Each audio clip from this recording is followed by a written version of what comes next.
Hello students, welcome to all of you.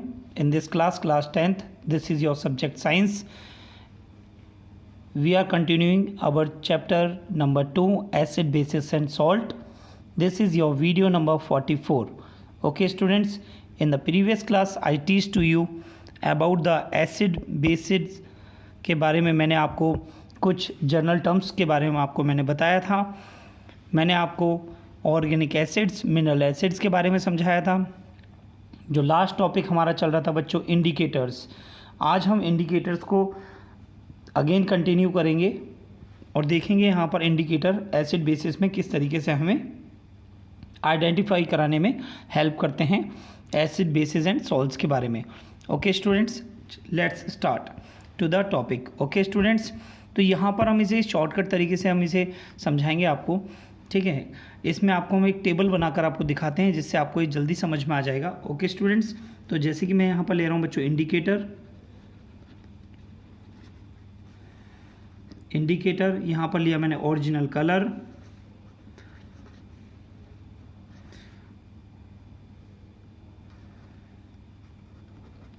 Colour, यहाँ पे लिया हमने acid and this one is basis. Okay students, तो first of all सबसे पहले हम यहाँ पर रेड लिटमस के बारे में बात करेंगे। रेड लिटमस जो होता है, इसका ओरिजिनल कलर कैसा होता है बच्चों? रेड होता है और एसिड के साथ में नो चेंज दिखाता है, no change with acid, and bases के साथ में रेड लिटमस आपका ब्लू कलर का हो जाता है। ओके स्टूडेंट्स, सेकंड पॉइंट है आपका ब्लू लिटमस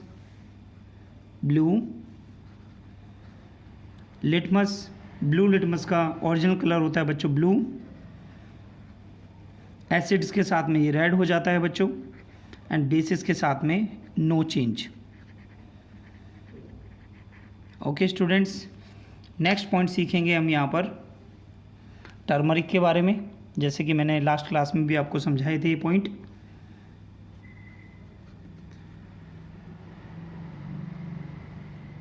टर्मरिक ये येलो कलर की होती है बेटा, येलो कलर का होता है ये, और एसिड के साथ में नो चेंज, एंड बेसिस के साथ में रेडिश ब्राउन।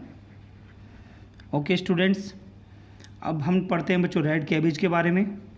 ये भी आपका एक नेचुरल इंडिकेटर है।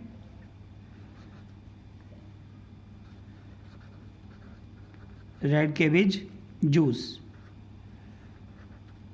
ठीक है स्टूडेंट्स, ये आपका पर्पल कलर का होता है, ठीक है। डार्क पर्पल, डार्क रेड में होता है इसीलिए पर्पल कहते हैं इसे। एसिड्स के साथ में ये रेडिश कलर का हो जाता है, एंड बेसिस के साथ में ये रेडिश ब्राउन कलर का होता है, सॉरी ग्रीनिश येलो कलर का हो जाता है। कैसा हो जाता है बच्चों? ग्रीनिश येलो, जैसे कि मैंने आपको पिछली क्लास में बताया था। ये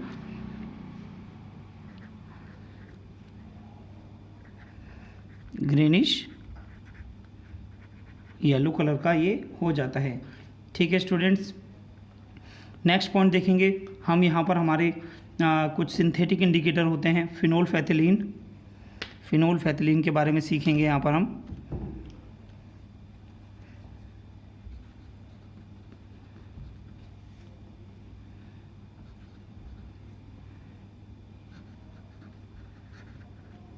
फिनोल फैथिलीन ये कलरलेस होता है बच्चों, एसिड्स के साथ में ये कलरलेस ही रहता है, एंड बेसिस के साथ में ये पिंक कलर का हो जाता है, ठीक है स्टूडेंट्स। नेक्स्ट आता है आपका मिथाइल ऑरेंज।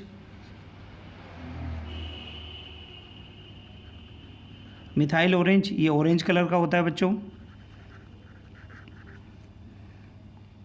एंड ये एसिड्स के साथ में ये रेड कलर का हो जाता है स्टूडेंट्स, एंड बेसिस के साथ में ये येलो कलर का हो जाता है, ठीक है। ये हम एसिड बेसिस का किस तरीके से हम आइडेंटिफाई कर पाते हैं उसके बारे में हम आपको समझा रहे हैं। कुछ आपके ओल फैक्ट्री इंडिकेटर्स होते हैं। ओल फैक्ट्री इंडिकेटर्स कौन से हैं बच्चों? ऑनियन,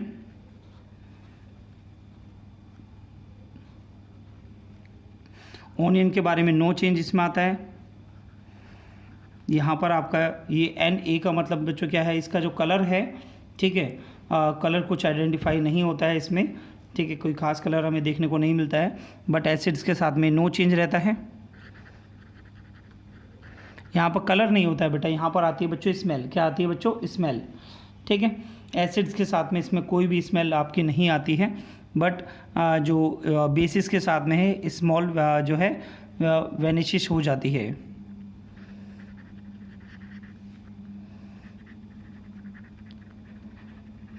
ओके स्टूडेंट्स, अब आता है बच्चों वेनिला के बारे में।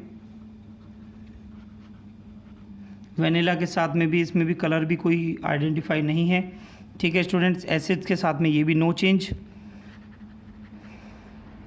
अगर हम एसिड्स के साथ में अगर इसकी स्मेल को चेक करते हैं तो एसिड की जो वेनिला की स्मेल है एसिड से नहीं वेनिश हो पाती है, बट बेसिस के साथ में ये क्या नाम है, वेनिश हो जाती है, मीन्स ये ख़त्म हो जाती है।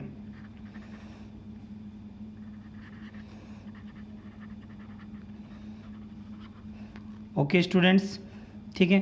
तो ये आपके क्या थे बच्चों, ये कुछ इंडिकेटर्स थे जिनके बारे में मैंने आपको बताया। ये सभी इंडिकेटर्स के बारे में आपको पता होना चाहिए स्टूडेंट्स। ये सारे आप इंडिकेटर्स को नोट कर लीजिए। जैसे कि मैंने आपको यहाँ पर बताया कि ये आपके क्या होते हैं, नेचुरल इंडिकेटर होते हैं, ये लिटमस से आपको मिलते हैं। ये लिटमस के बारे में, एंड टर्मरिक एंड रेड के बीच नेचुरल इंडिकेटर हैं, ये आपके सिंथेटिक इंडिकेटर हैं, एंड ये आपके ओल्फैक्टरी इंडिकेटर्स हैं, ठीक है बच्चों। इनको आप यहाँ पर इस तरीके से मैं आप लिख देता हूँ, ओल्फैक्टरी इंडिकेटर, एंड ये सिंथेटिक इंडिकेटर, एंड ये नेचुरल इंडिकेटर, और ये भी आपके नेचुरल इंडिकेटर में ही आते हैं। ओके स्टूडेंट्स, ठीक है। तो ये सारे पॉइंट्स आपको अच्छे से लर्न होने चाहिए, ये आपकी कॉपी में अच्छे से नोट कर लीजिए। 1 मार्क्स का क्वेश्चन यहाँ से पूछा जाता है। ओके स्टूडेंट्स, नोट करिए सभी।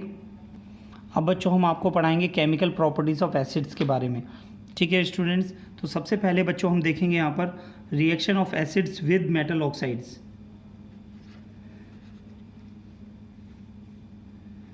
Reaction of acids with metal oxides. Metal oxides के साथ में एसिड्स किस तरीके से रिएक्ट करते हैं। ओके स्टूडेंट्स, तो आपको ये ध्यान रखना है, कोई भी हमारा एक्टिव मेटल है, एक्टिव मेटल, कोई भी एक्टिव मेटल होता है, ठीक है, प्लस डाइल्यूट एसिड के साथ, डाइल्यूट एसिड के साथ रिएक्ट करने पर ये अपना मेटल साल्ट बना लेता है, प्लस ये क्या बना लेता है बच्चों, हाइड्रोजन गैस को रिमूव करता है। ओके स्टूडेंट्स, ठीक है, ये आपको ध्यान रखना है, इसमें हाइड्रोजन गैस आपकी इवॉल्व होती है। जैसे कि मैं आपको कुछ एग्जांपल देकर यहाँ पर समझा रहा हूँ बेटा, ये सभी स्टूडेंट्स ये ध्यान रखेंगे इसमें। जैसे आपको दिया गया है बच्चों जिंक, जिंक को जब हम डाइल्यूट H2SO4 के साथ रिएक्ट कराते हैं, यानी सल्फ्यूरिक एसिड के साथ रिएक्ट कराते हैं, तो बच्चों इसमें आपका साल्ट जो बनता है वो जिंक का बनेगा, ZnSO4। ZnSO4 को हम क्या बोलते हैं बच्चों, जिंक सल्फेट। क्या बोलते हैं बच्चों, जिंक सल्फेट। प्लस इसमें हाइड्रोजन गैस आपकी रिमूव होती है, इवॉल्व होती है। ओके स्टूडेंट्स, एक और एग्जांपल आप देख लीजिए इसमें, Fe आयरन के साथ में जब आपका HCl के साथ में हम रिएक्ट कराते हैं, किसके साथ रिएक्ट कराते हैं बच्चों, HCl के साथ में, जो हाइड्रोक्लोरिक एसिड है। रिएक्ट कराने पर हमें क्या मिलता है बच्चों, FeCl2, यानी आपका ferric chloride plus hydrogen gas इसमें इवॉल्व होती है। ओके स्टूडेंट्स, तो आप ये यहाँ से नोट कर लेंगे अच्छे से, ये जो रिएक्शंस में आपको यहाँ पर हम समझा रहे हैं, ठीक है। कुछ और भी आपकी कुछ क्या नाम है, कुछ ऐसे एसिड्स होते हैं बच्चों जिनके साथ में हाइड्रोजन गैस इवॉल्व नहीं होती है, तो ये आपको नोट पॉइंट में आपको ध्यान रखना है। ये मैं आपको नोट पॉइंट में यहाँ पर लिखवा देता हूँ, ठीक है। नोट, सभी बच्चे ध्यान रखेंगे इसे। Hydrogen gas is not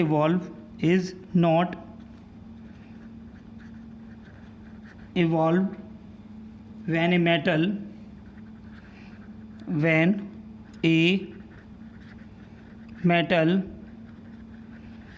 reacts with nitric acid HNO3, इसे बोलते हैं बच्चों हम HNO3 को नाइट्रिक एसिड कहते हैं। क्या हाइड्रोजन गैस इसके साथ में इवॉल्व नहीं होती है? क्यों बच्चों? Because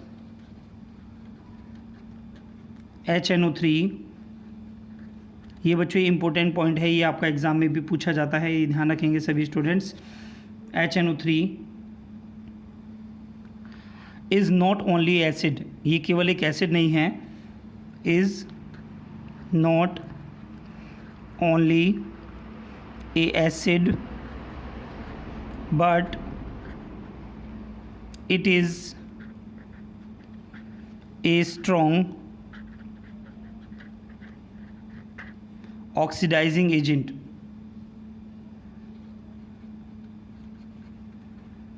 Oxidizing agent also. ये आपका एक ऑक्सीडाइजिंग एजेंट भी है, जिस वजह से ये हाइड्रोजन गैस को इवॉल्व नहीं करता है, ठीक है, और ये खुद रिड्यूस हो जाता है। It oxidises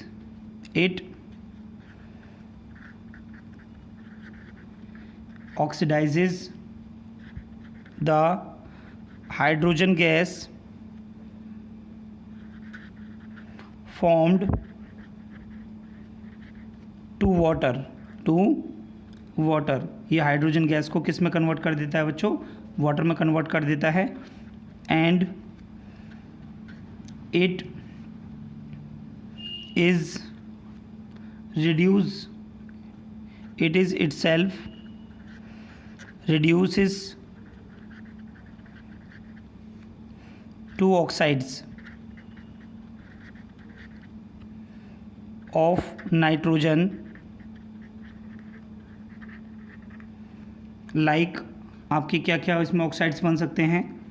NO, NO2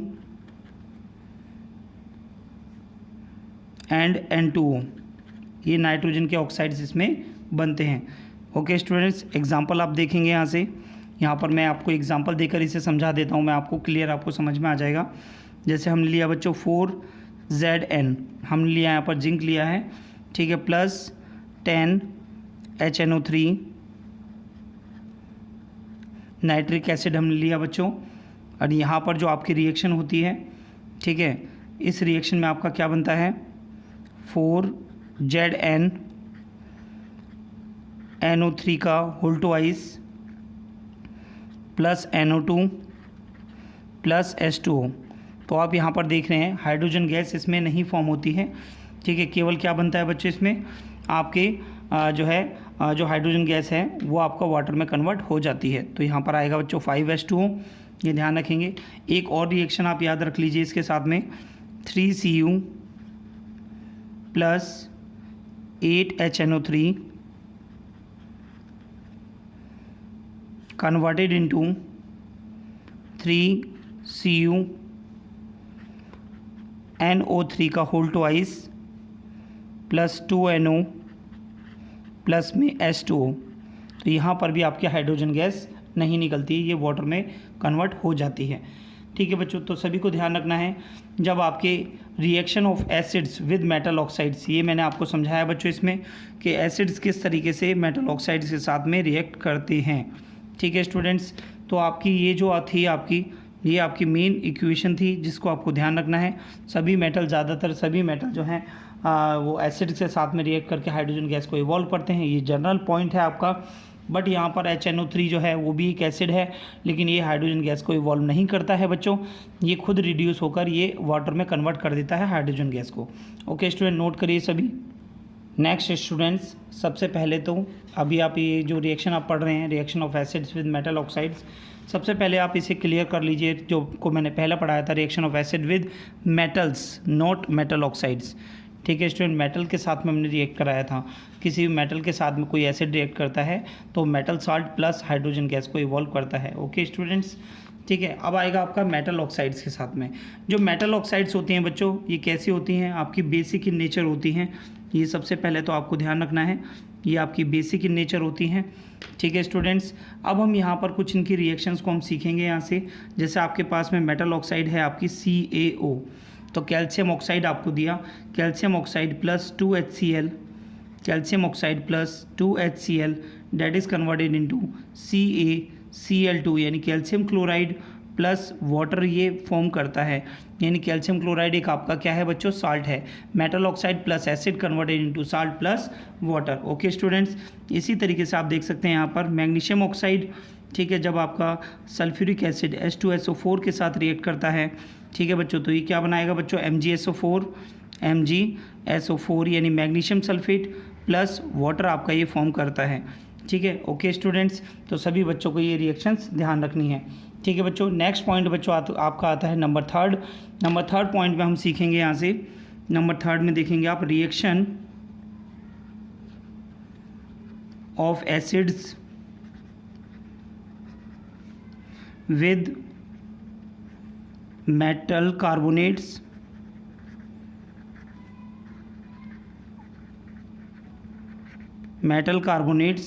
and metal hydrogen carbonates.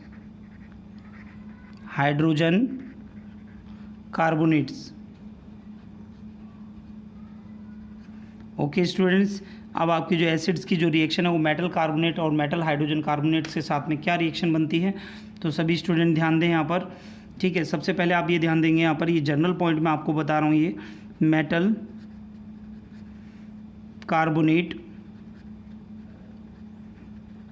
Carbonate हो या फिर मेटल हाइड्रोजन कार्बोनेट,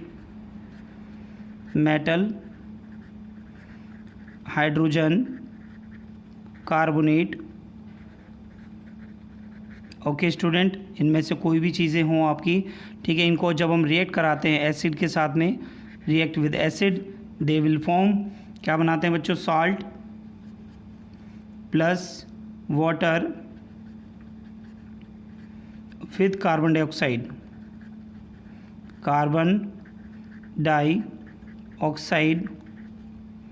ठीक है स्टूडेंट्स। तो ये पॉइंट आप ध्यान रखेंगे।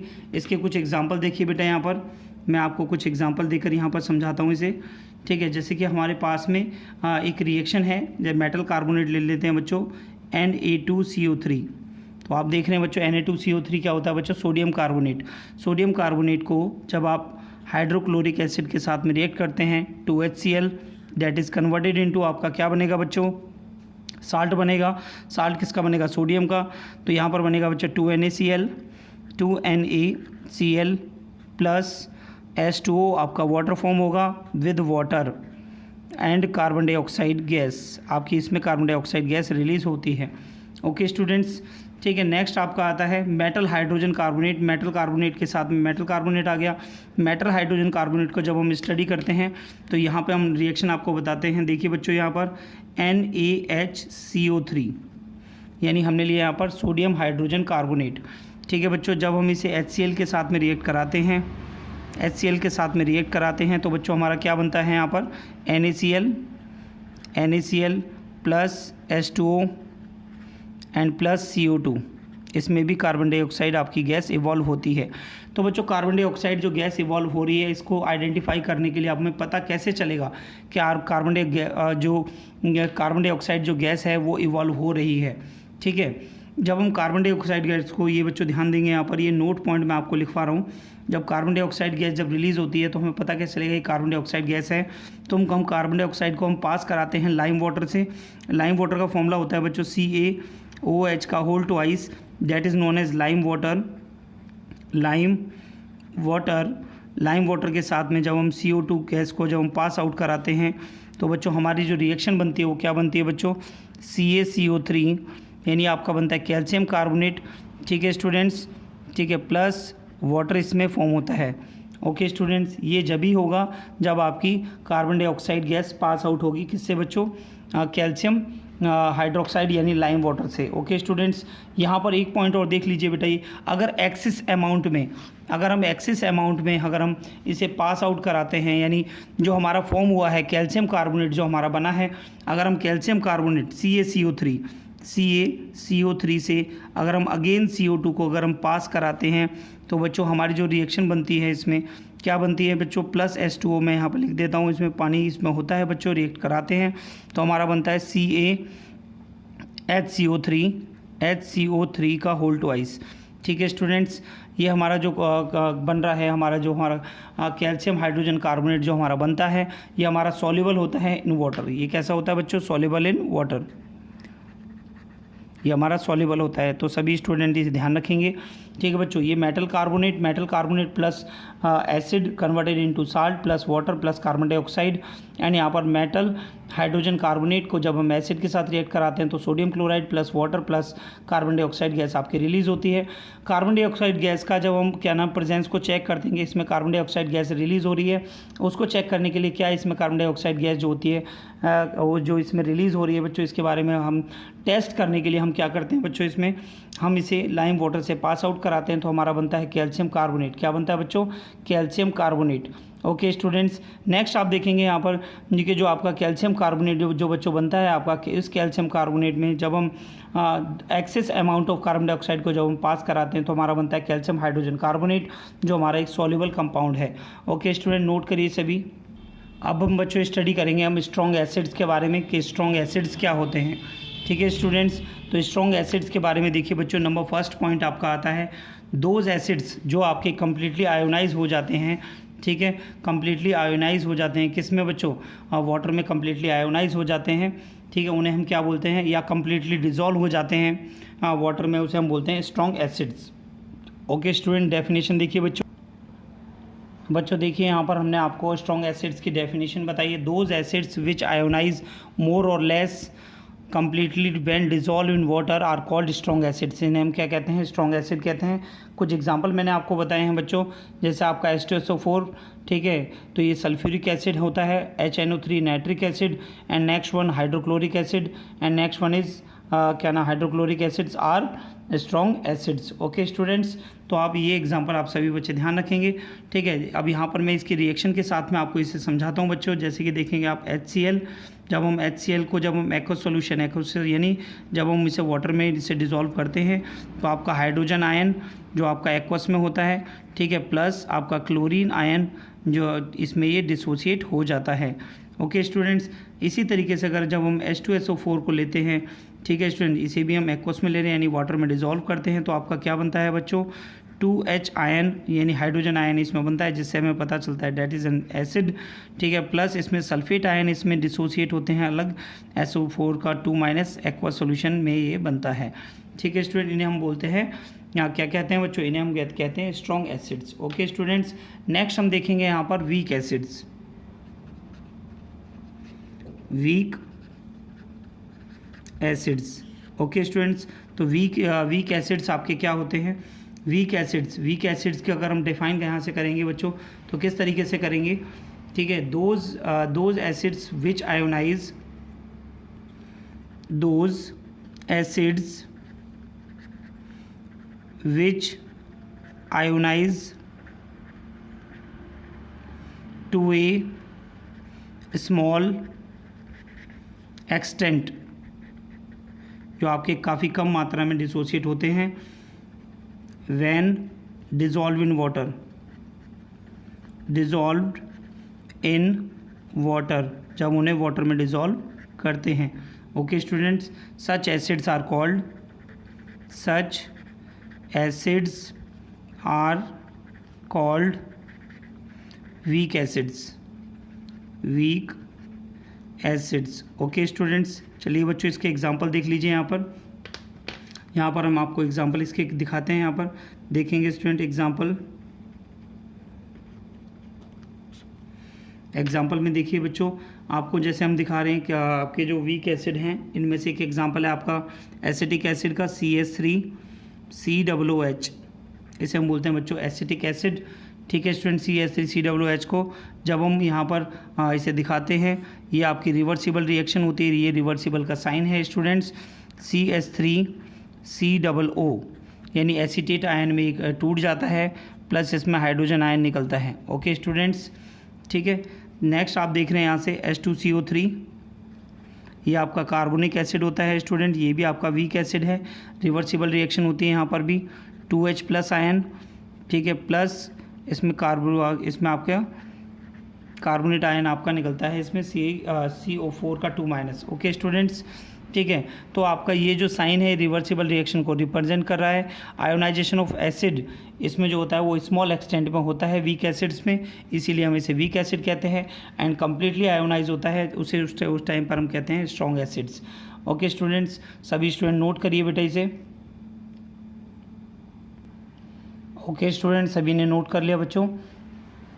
तो ये आज की क्लास में बच्चों हम आपको इतना ही पढ़ाएंगे। सभी स्टूडेंट्स इस चैप्टर को अपनी एनसीईआरटी की बुक से आप पढ़ें। ठीक है स्टूडेंट्स, मैंने आज की क्लास में आपको एसिड्स के बारे में समझाया बच्चों। एसिड्स क्या होते हैं, एसिड की प्रॉपर्टीज़ क्या होती हैं, केमिकल रिएक्शंस ऑफ एसिड्स क्या हैं, उसके बारे में बच्चों हमने आपको समझाया। तो ये सारी रिएक्शंस को आप अपडेट करेंगे। ठीक है स्टूडेंट्स, तो सबसे पहले तो बच्चों मैंने आज की क्लास में आपको जो स्टार्ट किया, मैंने सबसे पहले यहाँ पर जो है मैंने इंडिकेटर्स के बारे में आपको बताया था। इंडिकेटर्स किस तरीके से आपके जो है आइडेंटिफाई कराते हैं एसिड बेस एंड साल्ट्स में। उसके बाद में बच्चों हमने केमिकल प्रॉपर्टीज़ के बारे में कुछ स्टडी किया हमने। Reaction of acids with metals किस तरीके से रिएक्ट होती हैं। यहाँ पर मैंने एक इंपॉर्टेंट नोट पॉइंट आपको बताया बच्चों, जिसमें आपका HNO3 का केस था।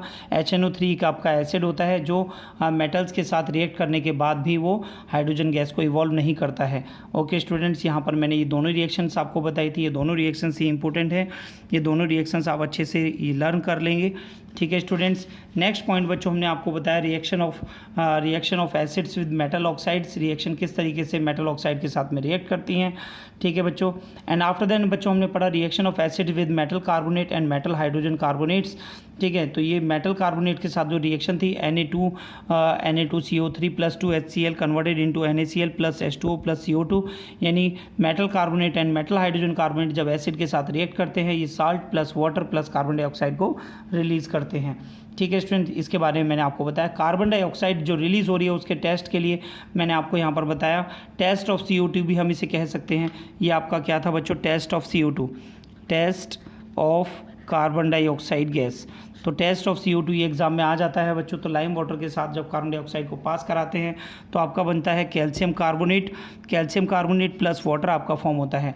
जब आप जो ये कैल्शियम कार्बोनेट में जब एक्सेस अमाउंट में दोबारा से और ज़्यादा हम कार्बन डाइऑक्साइड गैस को पास कराते हैं तो आपका ये बन जाता है कैल्शियम हाइड्रोजन कार्बोनेट, जो आपका एक सॉल्युबल कंपाउंड होता है। Okay student, and after then बच्चों हमने स्टडी की आज या strong acid and weak acid के बारे में। स्ट्रॉन्ग एसिड में मैंने आपको बताया वो सभी एसिड्स जो आपके कम्प्लीटली आयोनाइज हो जाते हैं वाटर के अंदर, उसे हम बोलते हैं स्ट्रॉन्ग एसिड्स। ठीक है स्टूडेंट्स, एंड वीक एसिड वो होते हैं जो आपके कम्प्लीटली आयोनाइज नहीं हो पाते हैं, ये आप हमारे स्मॉल एक्सटेंट में डिजॉल्व होते हैं, उन्हें हम कहते हैं बच्चों वीक एसिड्स। ठीक है स्टूडेंट्स, आज हमने यहाँ पर आपको वीक एसिड्स के आपको एग्जांपल भी हमने आपको बताए हैं। वीक एसिड होते हैं हमारे एसिटिक एसिड CH3COOH। ठीक है, जो हमारा है इसे बोलते हैं हम एसिटिक एसिड। एंड हमारा जो H2CO3 है this is known as carbonic acid. Okay students, ठीक है, नेक्स्ट क्लास में हम आपको बेसिस के बारे में समझाएंगे। बेसिस क्या होते हैं, बेसिस की प्रॉपर्टीज़ क्या होती हैं, केमिकल प्रॉपर्टीज़ ऑफ बेसिस क्या हैं, बेसिस किस किस से रिएक्ट करते हैं। Okay students, bases and after then हम पढ़ेंगे बच्चों सॉल्ट के बारे में। ठीक है स्टूडेंट, तो सभी बच्चे इस कंटेंट को अच्छे से आप अपनी कॉपी में नोट कर लीजिए। NCERT से आप अपना चैप्टर पढ़िए एंड रिवाइज करिए इन कंटेंट को आप। ठीक है स्टूडेंट्स, बाकी हम आपको नेक्स्ट क्लास में हम आपको समझाएंगे क्या नाम बेस एंड साल्ट्स के बारे में। NCERT चैप्टर को पढ़िए ताकि आपको अच्छे से सभी पॉइंट्स आपको क्लियर हो सकें। ओके स्टूडेंट्स, आज की क्लास में इतना ही। थैंक यू सो मच बच्चों।